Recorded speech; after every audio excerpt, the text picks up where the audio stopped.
BJP কড়ায় বিবস্ত্র করে মার। কোচবিহারের ঘটনায় তোলপাড় পড়ে গিয়েছে গোটা রাজ্যে। আর এই নিয়ে অগ্নিমিত্রা পালের নেতৃত্বে 7 সদস্যের বিজেপির প্রতিনিধি দল তারা বিক্ষোভ দেখাচ্ছেন সিবিআই তদন্তের দাবিতে। আরে বাজু ওই যা সারতে মুখ্যমন্ত্রী জবাব দাও, জবাব চাই, জবাব দাও, জবাব তোমায় দিতেই হবে, নইলে গদি ছাড়তে হবে, জবাব তোমায় দিতেই হবে, নইলে গদি ছাড়তে হবে। নির্যাতিতার সঙ্গে কথাও বলেন বিজেপির প্রতিনিধি দল। কথা বলবো, আমাদের সঙ্গে রয়েছেন আমাদের প্রতিনিধি শুভেন্দু ভট্টাচার্য। শুভেন্দু, কি কথা হয় এবং বিজেপি প্রতিনিধি দলের তাদের কি অভিযোগ এবং কি দাবি পরিবারেরও? দেখো, যেটা আজকে কিন্তু বিজেপির 7 সদস্যের প্রতিনিধি দল প্রথমে এসেই কোচবিহারের পুলিশ লাইনে চলে যায়। সেখানে অতিরিক্ত পুলিশ সুপারের সঙ্গে তারা দেখা করেন এবং তার আগে তারা পুলিশ লাইন মোড়ে রীতিমতো সেখানে পথ অবরোধ করেন এবং বসে পড়ে অগ্নিমিত্রা পালের নেতৃত্বে অন্যান্য সদস্যরা তারা সেখানে বসে পড়ে রীতিমতো বিক্ষোভ দেখাতে থাকেন ঘটনার সঠিক তদন্তের দাবিতে।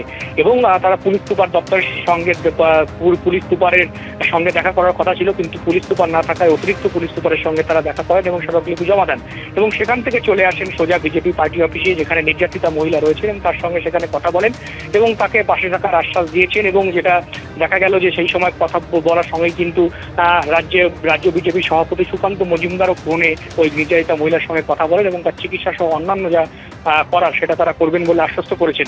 এদিকে আজকে সিবিআই তদন্তের দাবি করেছে অগ্নিমিত্রা পাল। তার দাবি যে পুলিশ যেভাবে তদন্ত করেছে তা দোষীদের বাঁচানোর চেষ্টা করছে এবং পুলিশ একটি রাজনৈতিক ঘটনাকে পারিবারিক ঘটনার রূপ দিয়ে সেটাকে ছোট করার চেষ্টা করছে এবং যার ফলে এই ঘটনার তদন্ত পুলিশকে দিয়ে তার হবে না, এমনটাই তার ধারণা। এবং এই জন্য তারা সিবিআই তদন্তের দাবি করেছে এবং নির্যাতিতাও কিন্তু একই দাবি করেছে যে সিবিআই তদন্ত হলেই আসল সত্য উদ্ঘাটিত হবে।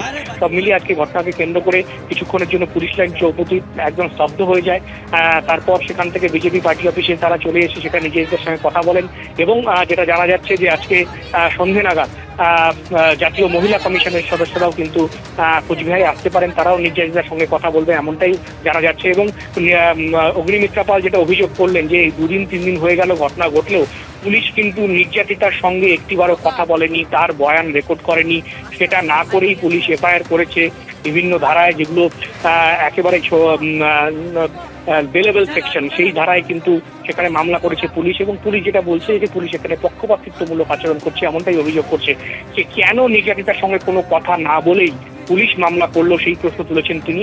যদিও পরবর্তীকালে যেটা জানা যায় যে পুলিশ ইতিমধ্যেই নির্যাতিতার সঙ্গে কথা বলার একেবারে শুভেন্দু, অর্থাৎ একের পর এক প্রশ্ন তুলছেন বিজেপির প্রতিনিধি দল যে নির্যাতিতার সঙ্গে কথা না বলে কেন মামলা দায়ের, পারিবারিক ঘটনা বলে কেন আড়াল করার চেষ্টা হচ্ছে, তাই সিবিআই তদন্তের দাবিতে তারা অনড়। ধন্যবাদ তোমায়।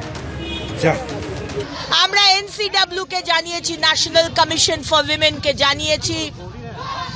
আজকে সন্ধ্যের মধ্যে national commission for women Delhi থেকে টিম আসছে আমাদের এই বোনের সঙ্গে দেখা করতে।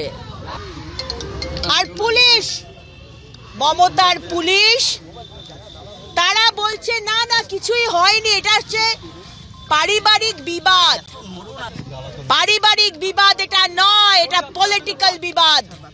কারণ আমাদের এই বোন সে বিজেপি মাইনরিটি মোর্চার জেলার একজন খুব সক্রিয় কর্মী, তাই পুলিশের ওপর আমাদের ভরসা নেই। একজন মাকে বিবস্ত্র করে দেওয়া হচ্ছে, সারা গ্রাম ঘোরানো হচ্ছে আর নন বেলেবল ধারা, জামিনও দিয়েছে আর দুজনের জামিনও হয়ে গেছে। মণিপুরে সিবিআই তদন্ত হয়েছে, এখানেও আমরা সিবিআই তদন্ত চাই।